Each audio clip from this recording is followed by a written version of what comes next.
Hey, how are you? Author Stephen Candace here, baby. And this is my podcast, DCP Talks, every Friday night, 7 p.m.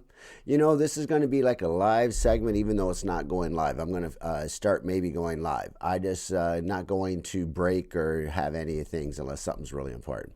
So, my podcast every Friday night, and you can get all the information on my website, www.authorstephencandace.com. So here we go, man. Let's get into another week. This is episode 6, and we are going to talk about some about my books. You know, I got 58 books, man. 58, like really, duh.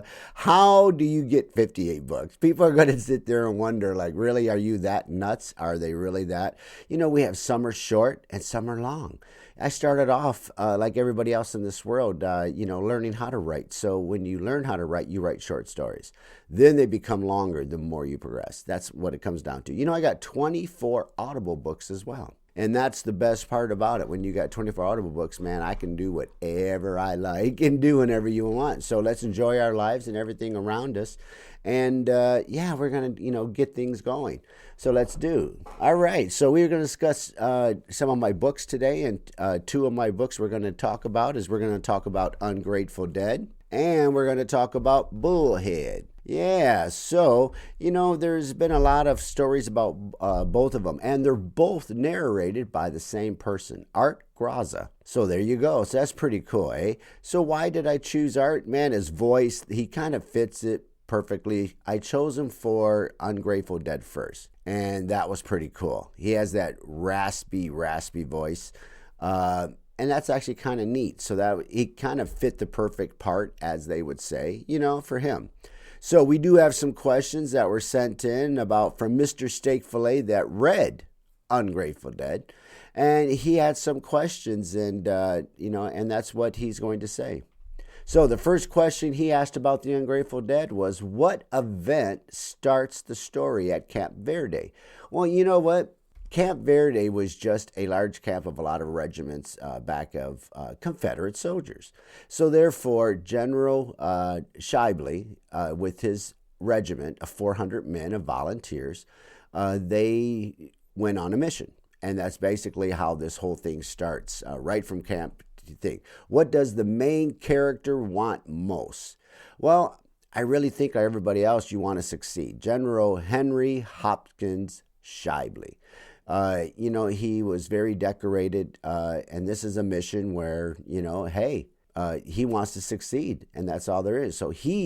And why is the goal important for them? Well, their goal was to go and outflank the Union soldiers before they get to Colorado Springs. That's exactly what they are supposed to do. But that's what they're supposed to do. They're supposed to get to and outflank the soldiers. Now, the obstacle that stands in their way, well, they didn't know what was the obstacles. Well, first of all, they're going to have the Apache or Comanche Indians when they cross the Rio Grande, they got to deal with, not to mention the Mexicans and Federales. Then you're going to talk about the Union soldiers that might be along the way. So, that could be quite interesting. Who is the main antagonist, do you feel? Actually, I thought it was One Direction, but I think I'm going to go with my answers to make everybody think about it. The Comanche Indians. So to me, I think they were the antagonists.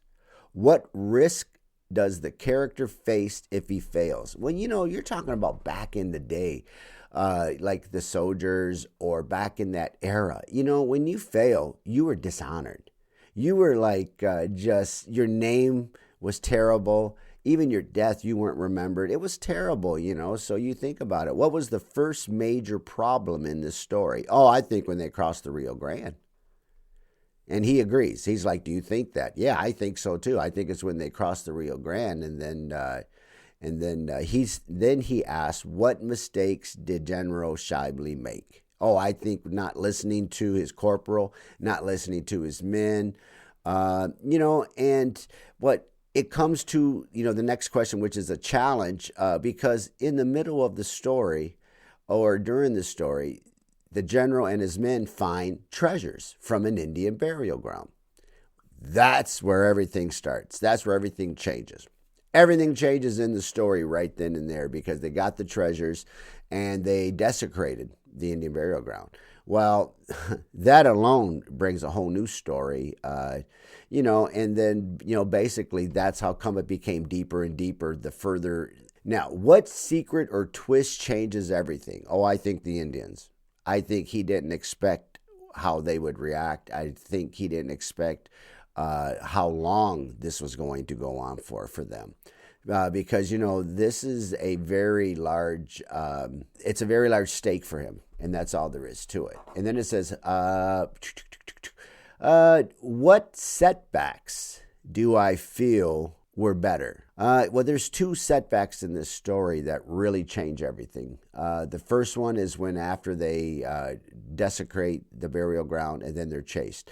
The last one is the main one, and that's whenever they go to Colorado Springs, and then they don't realize the Union soldiers of how many they are coming. I think that's what really thinks, and Corporal Dan Copperfield tries to, sway the general because, hey, I mean, who tries to stop these guys? You got Indians, you got troops. I mean, it's crazy. So the biggest turning point of the story is the miscalculation. I agree with them. The miscalculation in Colorado Springs. The battle scene is one of the most intense things because it's awesome. It kind of fit. It kind of was like, there was a scene I loved in one movie years ago, and I had to make it almost the same where the Union soldiers were surprised. And basically, it was like they walked into a trap, and it was like a turkey shoot. Just pluck them off one at a time. So to me, I really thought that was a good twist, except for they didn't realize how many Union soldiers were behind the first wave. So I think I gave you a little bit of a hint of a story. Like I said, the miscalculation, the battle scenes are great. The character doesn't solve the problem, and I agree with him. He's like, he could have never solved it. He asked if General Shibley changed, his direction, could he have solved? No. It was going to end up the way it did, and that's it.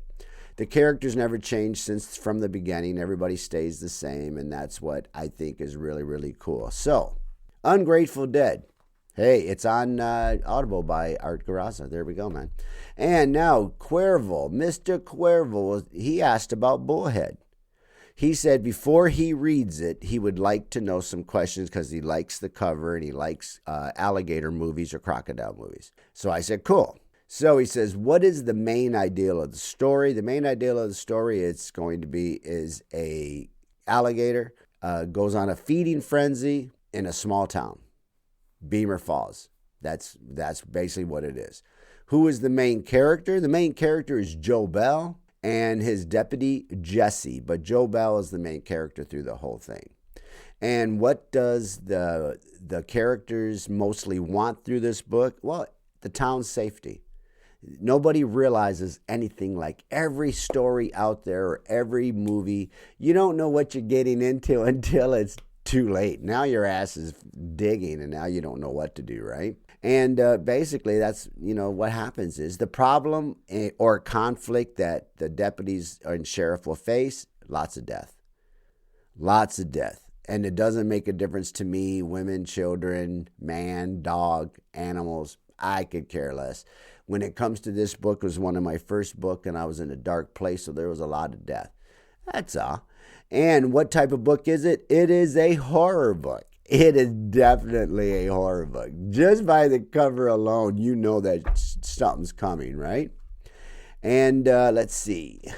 What tone do I want? I want that dark emotional tone. I want that scared shitless due to something chasing you. I've always been terrified about that. That's that shit that scared the shit out of me. I hate it. Same as going upstairs, basement stairs with no backing. I swear something's going to reach up and grab my damn foot. And I still am nervous about that shit, even though I know it's not. What event starts the story? Man, there's two brothers. They're two brothers that go down to play by the lake. Man, all I'll say is, man, that's an opening scene. That's a hook scene right there. Someone is scared as hell. I'm telling you right now. And important characters in this book is Deputy Jesse, and then you're going to find out later on is Mr. P. Mr. P is a very important person in this story. So, what is the main theme of the book? And it's a lot of alligator attacks. That's what it comes down to, man. The challenges the characters face along the way. Well, they didn't stop it in the beginning. Like everything else, it escalates. When things start to turn, you can't stop that shit. And that's exactly what goes down. What is the biggest turning point of the story? Man, once you figure out what you're up against, then you can try to deal with it. Like any situation in this world, you have to know what you're up against. You have to know what you're going to face, and then you can deal with that shit. What kind of ending will it have? Well, you know what? You're going to have to find out. There's an ending. Now, what makes this story unique? It is in the town of Beaver Falls, where evil lingers in every book of Beaver Falls. Beaver Falls is my special place. I started back in my first book, and everything takes place almost in Beaver Falls. So Beaver Falls is that little bitty horror town that you read about, like, whatever it is. Some stories have this. Well, Beaver Falls is Stephen Candace's little horror story. Who is my target readers? Oh, suspense readers. Suspense and thrills, man. That's what exactly comes down to. How long do I want the book to be? This is one of my short story books. So, you're talking, it's a thin book, but it's also on Audible. So if you have somewhere to go, it takes a couple hours. Like I used to take 3-hour trips, 4 hours to visit family and that. Well, this is the perfect book one way, or both. You could just chill, listen to it. Hey, that's how I do it, man. So to me, that's what, these are short books, but they're both on Audible. And so to me, check it out on my website, man, www.authorstephencandace.com. Now we're going to get to Author's Corner. And this is Author's Corner. And this week, Author's Corner, we're going to talk about my new book. I just released The Prairie Life. So we're going to skip that one. We're going to talk about my 2 new books that are coming out. And I'm a third into John Thiis. Okay, John Thiis is a mining family. The mining family owns their own mine on the back of another mountain, which is owned by the Doherty Mining Company, and they want their land.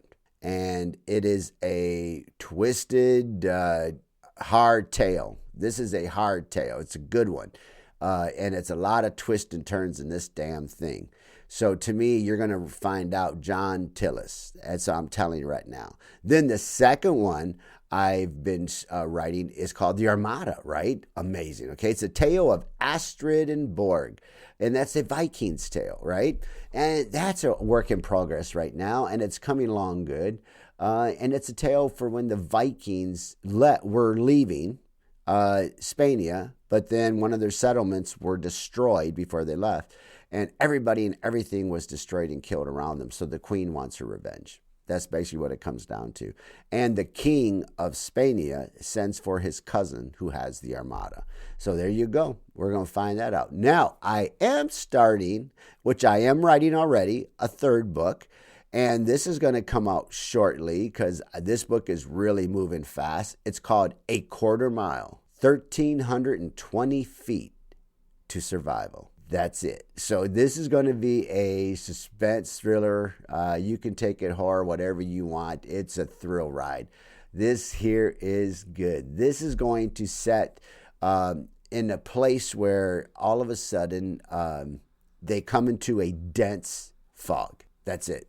They have a quarter mile to get through it, and then they don't know if anything's in it or not. But you already know it's going to go down. Yeah, the main focus on this one is going to be a good twist. I haven't did a horror book like this in a long time. This is a good, constant thrills, constant turns.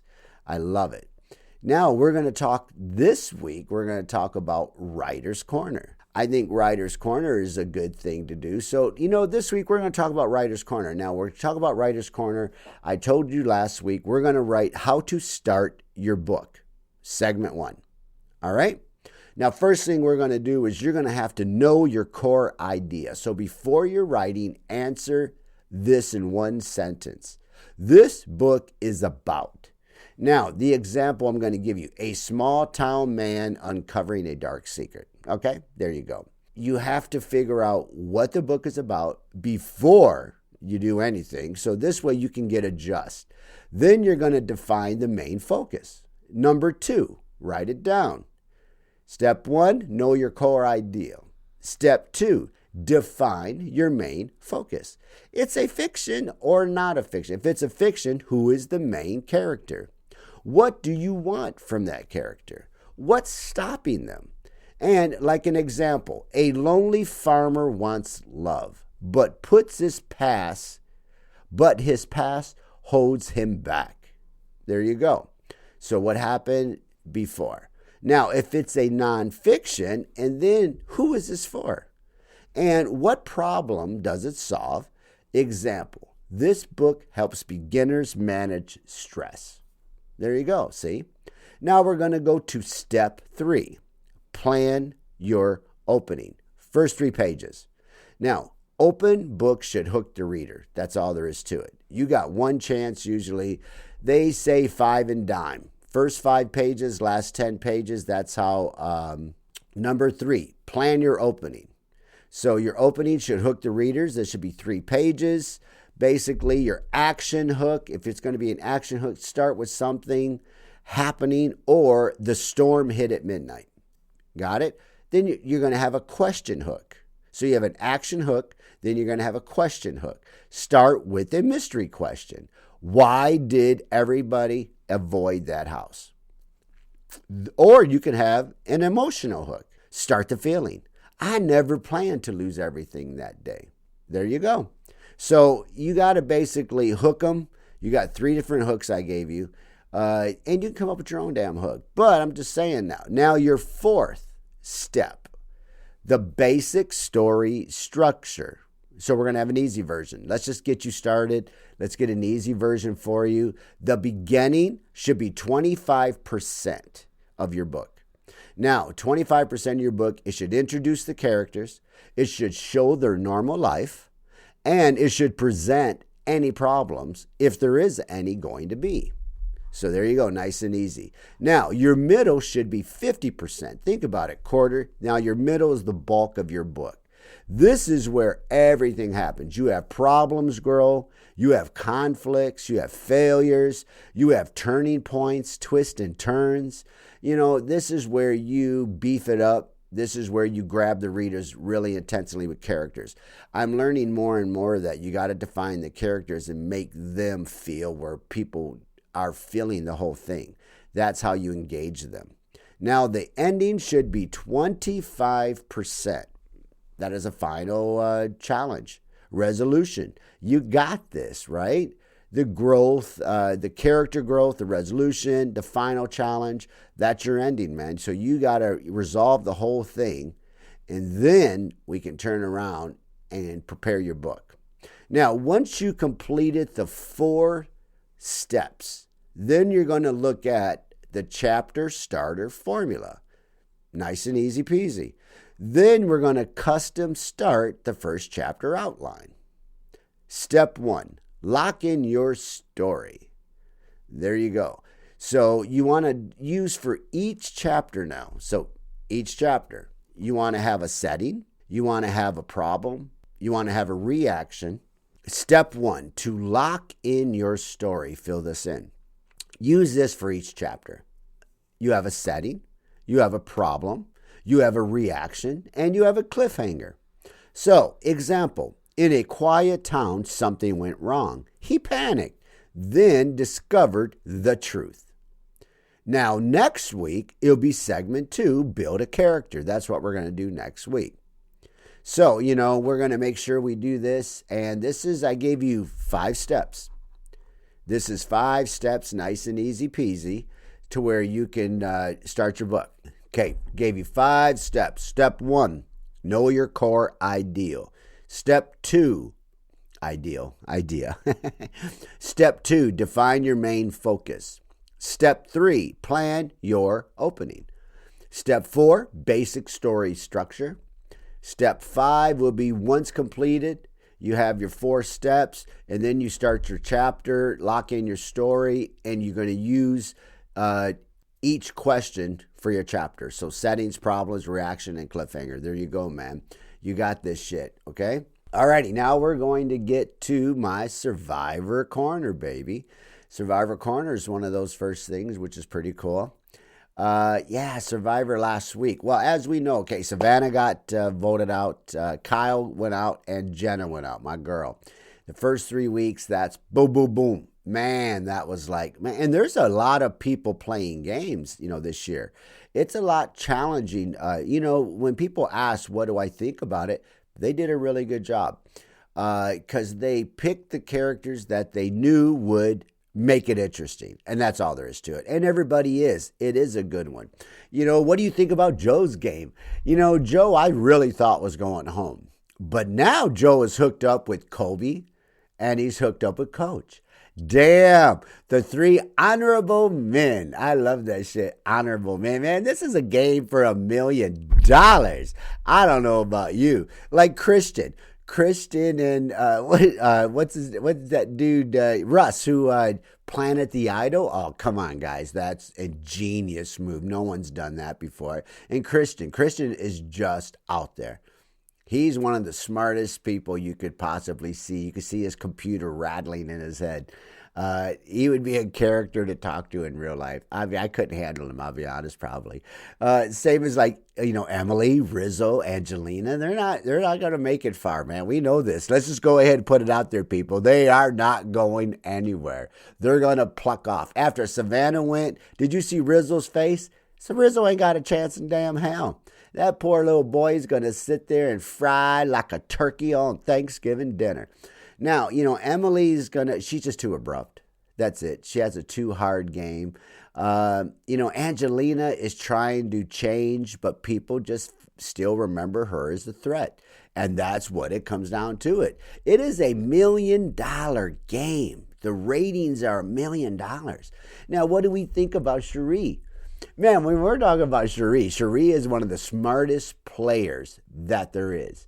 The longer she stays in the game, the further she gets because of that everybody likes her. Nobody wants to get rid of Cherie. That's her game. Man, you got to play this girl. This girl is going to, because she's going to stick with Ozzy. And she's playing her villainous game without trying to play a villainous game. But everybody knows she's playing her villainous game who's watching. But she has been noticed, man. She plays a lot of other shows too, so good for her. Like Ozzy. Ozzy is trying to play stealth, but Ozzy has been around way too long to play stealth. He's just been around, man. So it's not gonna cover. Like Camilla. Camilla's definitely out of her realm, even though she really did a good job with challenge last time and won. But so if she comes around, which she's going to be a player, but they still think of her as a threat. I know they do. Suzanne, I don't think she's out there, any more than Emily and Rizzo and them. She ain't going to make it very far. Now, what do you think about Audrey and Dee? With Q, before I get there, these people are playing open wide. I really thought Q was going to change his game. I can't believe he didn't. Like, he didn't change his game. Therefore, as you're going to find out at the end of this, who was voted out, right? If you didn't watch it. Well, to me, Aubrey, you got to watch that girl, man. She is something deadly. Dee's something deadly. But they also know that people are on their heels snapping, and that's why they're upset. They didn't think they were going to be noticed that quick in the game. What were they thinking? Duh. Everybody knew they were players of this game. Everybody knew who they were. There ain't no such thing as I'm not going to be nice and clean. Right. Now, how about Mike White? Mike White has changed his game up a little bit. He's doing all right. I like my man White. I got him. I picked White and I picked Stephanie, which I thought was going home. Damn. She's trying to play undercover and people came at her like, bam. I was like, damn. Now, what about my girl Genevieve? Boy, she needs to chill. Boy, she needs to chill out and watch the fight happen. Not just trying to, stir the shit up. People are going to see that as a threat, not as a common denominator, which she's hoping to do. I think it could hurt her. And you know what? And I didn't vote. I almost took her this time, and I didn't. So I took Stephanie, I took my girl Jenna, who was voted out first, and then I had an alternate I could pick, so I took Mike White. I really don't think Mike White is going to win, but Mike White will be my shield for Stephanie or my wife, her people. So we both play together, so we kind of strategize for people. I know we cheat, but who cares? It's Survivor. It's for our kitty. Hey, it's over $200, so forget that. I'm going to win. That's all there is to it. Now, when it comes to Russ is going to blow up this game. He's sitting back trying to bullshit game, eh? Russ is really trying to push this thing through. Yeah, he needs to open up a little bit for sure. Same as like Emily and Angelina. They're playing a lost cause, and Emily already knows she's being held without people not telling her shit. So, I mean, hey, it is what it is. So I think that's part of Survivor this week. And as you guys are going to find out, our man Q was voted out. So that leaves Q, Savannah, and Kyle, and Jenna are out. Of 24, there's 20 left. So the game is on. Survivor, Wednesday nights, baby. What a thrill ride. Season 50. Good job. Now, writer's humor. Sometimes I do a little bit of writer's humor instead of talking about politics. Screw that. Let's go with writer's side of humor. So, okay. Writers spend hours creating people that don't exist. Then we love arguing with them. Isn't that the truth? Man, we sit there and plan shit out, and then we argue back and forth with stuff. It is funny what we do. The hardest part of writing is starting the first sentence, and that is true. And no matter what anybody says, you can put it down, but you're going to change it. But 9 times out of 10, it is. It's the hardest thing is the very first one. Writers can describe a dragon battle in detail, but we struggle with writing a simple email.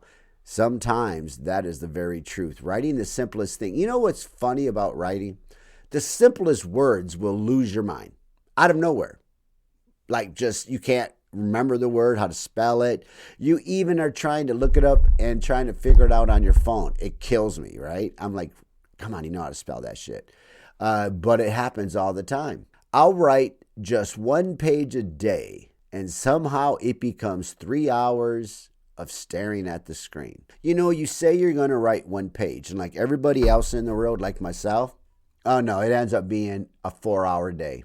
It happens all the time. Coffee is not a drink for writer. It is a tool. I believe that. We got a coffee right here. It is a tool. And it's not because it keeps you awake. Not at all, actually. I think it's better than pop. Well, I don't drink water a lot, so I think coffee to me is fine until like 7 o'clock, and then I usually change up. Now, characters rarely follow the plan that the writer makes. Yeah, it happens so much where all of a sudden you have a character and what they're going to do, and that shit goes sideways. Bloop, there it goes sideways, baby. I mean, yeah, we don't, no. We just don't, it doesn't happen. Writers do research that looks suspicious in the search history. Man, you have to look up some weird shit. I even had to look up a nude beach. And it was for a story, and it wasn't the pictures. It was about a nude beach. And it was funny, but it's like you feel where all of a sudden somebody's on your computer, which nobody's on my computer but my granddaughter once in a while, which now I've got another computer. But yeah, I was terrified that she'd go and see a nude beach and think, what am I doing? And so editing means discovering how many mistakes you made yesterday. That is the gospel truth. I suck at spelling. I suck at English. Always have. Since I was a kid, I failed English or science. And it's funny, whenever I graduated, but when I graduated nursing, I made honors in science, so that's hilarious. And then writing now, I write. But I've said this before, get yourself a good editing program, whatever you do. It saves the fucking day. That's all, guys. Get a good editing program, man. It's good for you. The best stories of ideas appear when you're trying to sleep. Isn't that the truth? That's how I got that book, A Quarter Mile. I literally was early in the morning. My wife, I had to take her to work. There was so bad a fog couldn't see. It was so dense. It was unbelievable where I was driving slow. And when I got home, I laid down and I was like, boom, book. That would be an amazing book. And sure enough, I was like, hell yeah, it is. But it happens. Most book ideas come when a writer's lying down taking a nap or out of nowhere. It just happens. Sometimes we read our own work and think, wow, did I actually write that? Writers sometimes read their own work and think, wow, I did that. Did I actually write that? All the time. I said that one of the best writer lines you could write is, you can't make that shit up even if you tried, because you just made it up. I think that is amazing. And it's true, right? The villain is often more fun to write than the hero. Oh, hell yeah. You know, when you write about twists and turns and things happening, of course, that's exactly what comes down. It is fun. It is fun to change up. It is fun to do a murder. It is fun to do different things. So to me, I mean, you know, writers talk to ourselves. Oh, I'm terrible, man. I walk around my house. My wife always asks me, what did I say? She thinks I'm talking to her. I'm terrible. Oh, I'm the worst. We talk all the goddamn time to ourselves. When it comes to writing, our writer's first draft is usually chaos. It's everywhere. We don't know where it's going. That shit could be up and down, left and right and center. Sometimes the characters solve the story problem before the writer does. Well, actually, you know what happens is you write a scene and next thing you know, you see something next to it. Done. Solves it. Or you didn't know it was going there. That happens a lot with a lot of writers. We don't know where it's going sometimes until it's done themselves, right? Sometimes the characters solve the problem. We just said that shit, didn't we? We sure did. Writers celebrate finishing a chapter like they won a championship. It is so true. You go, go, go, and you don't stop until you're done with that chapter. You're like, yeah, done. I'm like, okay, I'm done. And you feel so proud of yourself like a peacock. Duh. Plot twists sometimes surprise a writer. Yeah, it does. Because sometimes you set yourself up without knowing you set yourself up. See, when you're writing, you write so fast because you're writing about a character or what's going on at that moment in time. Where next thing you know, your brain, if you're a true fast writer like myself, my brain is moving way faster than I write. So then as I'm writing, it will say, boom, what do you think about this? And then I'm like, yeah, let's go for it. Right? Like, plot and twist sometimes surprise me more than anything because it's right in front of me.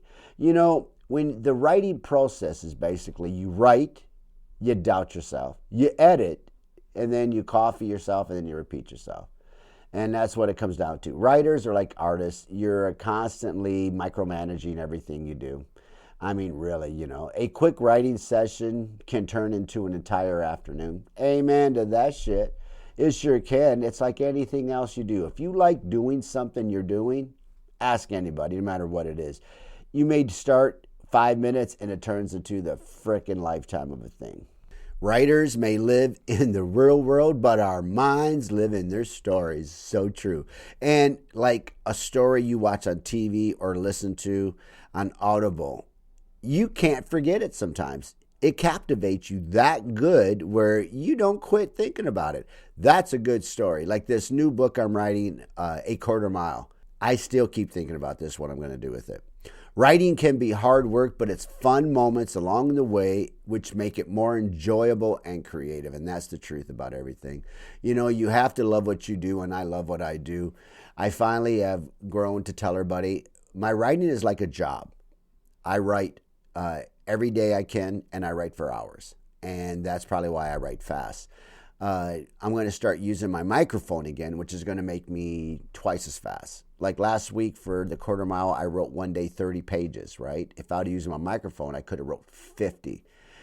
So I'm already 100 pages in the book, right? Same as John Thiis, I'm 100 pages in. So it just depends on how far I want to take this.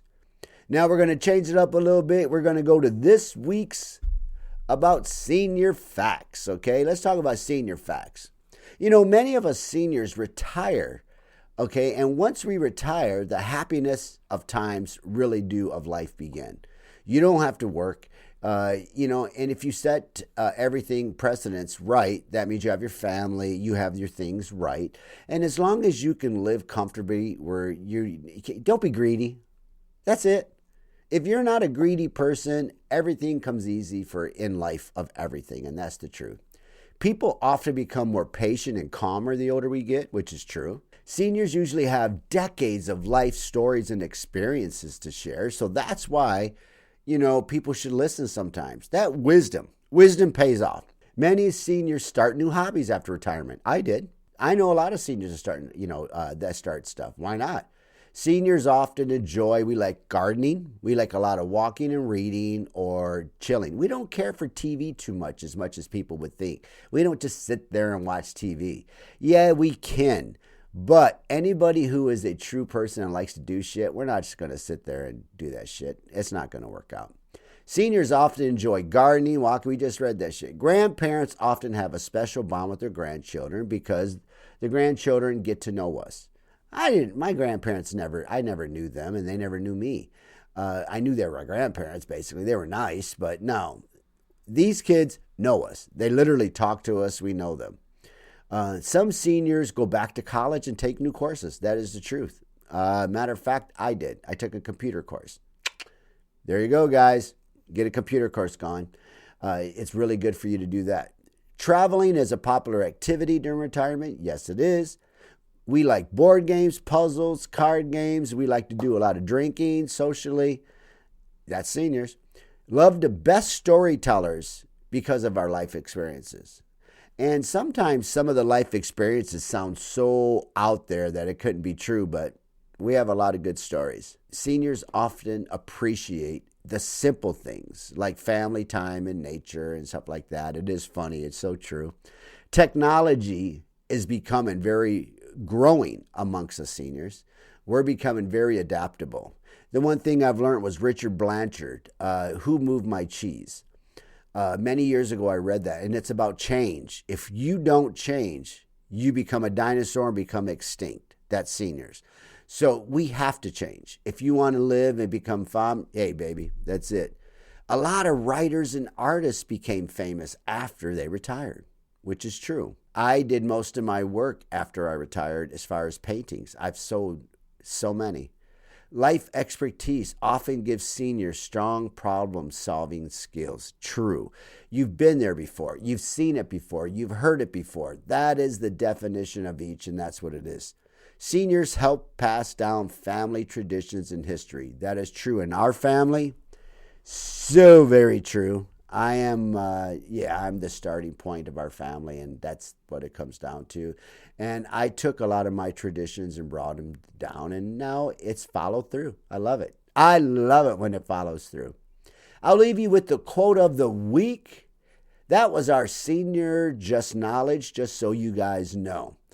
I will leave you with the quote of the week. I write them in all my books. And this week's quote is, if you don't know where you're going, any road will take you there. Think about it. If you don't know where you're going, any road will take you there.